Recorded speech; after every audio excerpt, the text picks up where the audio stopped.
The Breachmaker Micro MK5 is a unique looking mace skin you can make by completing the Battle for Lion's Arch Mastery achievement, and in this video, I'll show you how to do that and how to make this awesome weapon.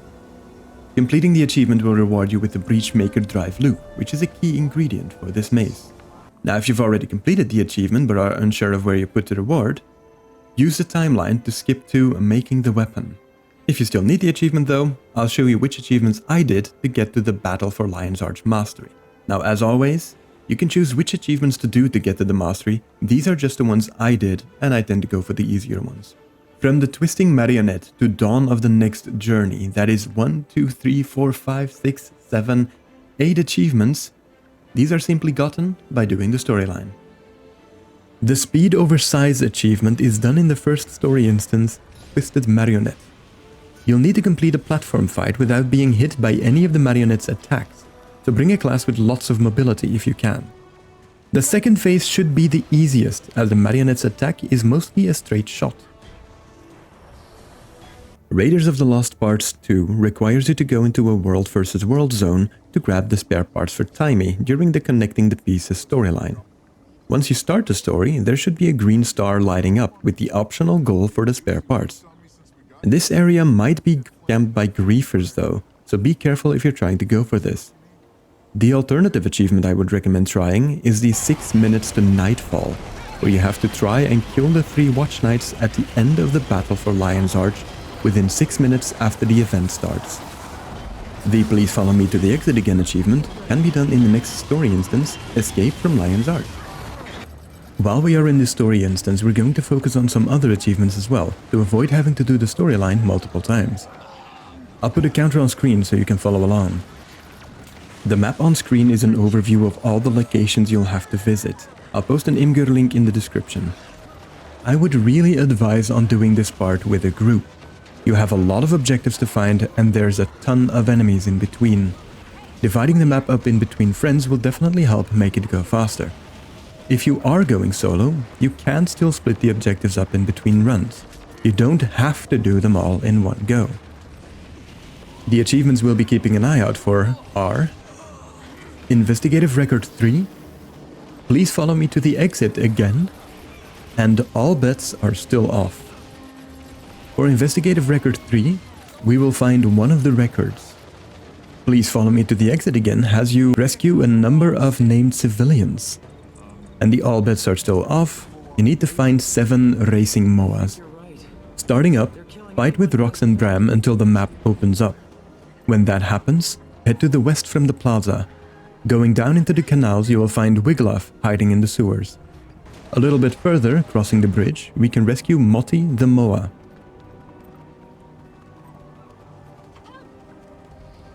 Returning to the main waypoint at the plaza, we are now going to head to the east.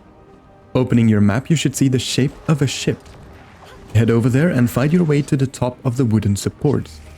There should be a ship-shaped bar. In this bar, you will find Commodore Lawson. I ask him to hold the thought though, as I struggle with some personal issues.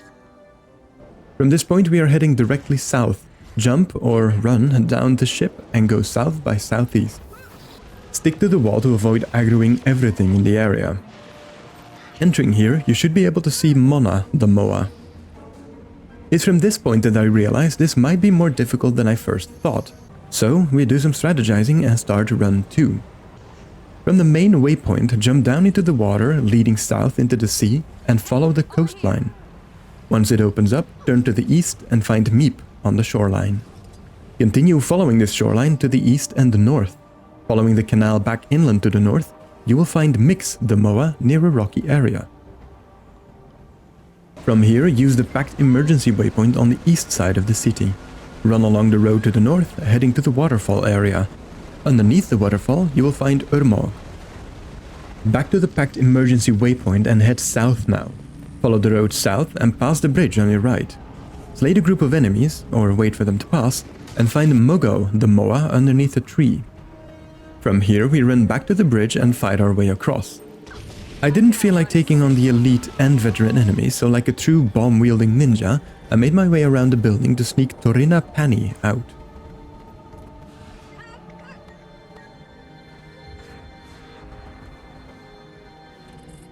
From here you can either jump down the platform, which might be a bad idea, or go back to the waypoint and use the ramp to run down, which is a slightly better idea. Underneath the island where you just rescued Torina, you will find Mok the Moa. We're almost there, and if this video is helpful, make sure to boop that like button to show it some love. Teleport over to the Fort Mariner waypoint and run south. Ignore the big flaming berserker wrecking the city, it's lost anyway, and head towards the portal plaza. Near the westernmost broken portal, you will find the recording for Investigative Record 3. From the recording, we will head slightly north and into the building. Standing bravely defiant staring at the wall is Subdirector Bling. From there, head out and north towards the bridge. Past halfway across the bridge, jump down into the water. Swim to the northwest shore and rescue Mort the Moa. These are all the objectives in this instance. Again, it's way easier if you have a group of friends to help you out, but it is doable solo. The next achievement is Lion's Rampant.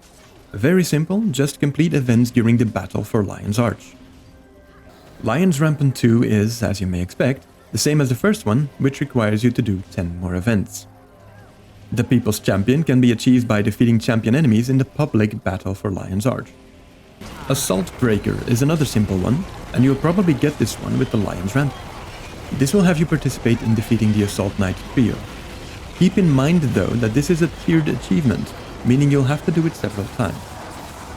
Event trains for the Battle of Lion's Arch start in the Eye of the North. I will post a link in the description for the Eye of the North event timer page.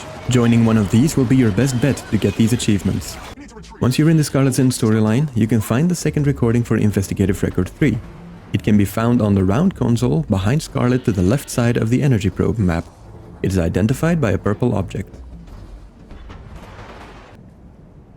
And then as the last one is I've Lived Things. During the story instance Honored Guest, hear Timey's summary of Scarlet's War. Having done these achievements, you should receive your Breachmaker Drive loop. With the loop in hand, craft or buy the following materials: 5 Orichalcum Mace Head, 5 Small Ancient Haft, 10 Mystic Coins. Now again, if you've already completed this achievement but you don't know where you put your Breachmaker Drive loop, head on over to Saratok in Lion's Arch. He can be found in the Hooligans Road, right over here. For a 10 gold fee, you can just buy it off of him.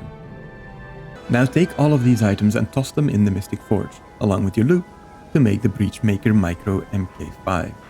Congratulations on getting your new mace. Now remember, the Breachmaker Micro MK5 is only one of 5 unique skinned weapons for the Living World Season 1. I have videos on all of them, so if you're interested in those, make sure to check out those as well.